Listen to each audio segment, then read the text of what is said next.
Hi friends, comedians దర్శకులుగా మారి బలగం లాంటి సినిమాలు తీస్తున్నారు. ఇప్పుడు అదే కోవలో జబర్దస్త్ కమీడియన్ ధనరాజ్ రామం రాఘవం అనే సినిమా తీశాడు. ఇక్కడ రామం అన్న రాముడే, రాఘవం అన్న రాముడే.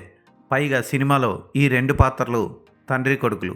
ఈ సినిమా కథ ఏంటి అంటే, పిల్లల్ని సరిగ్గా పెంచకపోతే వాళ్ళు చేసిన ప్రతి తప్పుకి పనిష్మెంట్ ఇస్తూ వాళ్ళని మరీ స్ట్రిక్ట్గా పెంచుతూ పోతే పిల్లలు ఎలా చెడిపోతారు, అసలు నిజంగా మనిషి ఎప్పుడు చెడ్డవాడిగానే ఉంటాడా, ఏ క్షణంలోనన్నా మారతాడా అన్నది ఈ సినిమా చూసి తెలుసుకోవాలి. అదే ఈ సినిమా కథాంశం.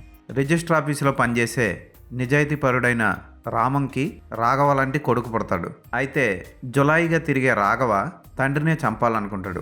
ఎందుకు తండ్రిని చంపాలనుకుంటున్నాడు అన్నదే మిగిలిన కథ. కమెడియన్ ధనరాజ్ చాలా క్లిష్టమైన కథని తెర మీద చక్కగా ప్రజెంట్ చేశాడని చెప్పొచ్చు. ఫస్ట్ హాఫ్ ఏదో అలా సాగిపోతుంది. తప్పులు చేస్తూ ఉంటాడు, తండ్రి బాధపడుతూ ఉంటాడు, తప్పులు చేస్తూ ఉంటాడు, తండ్రి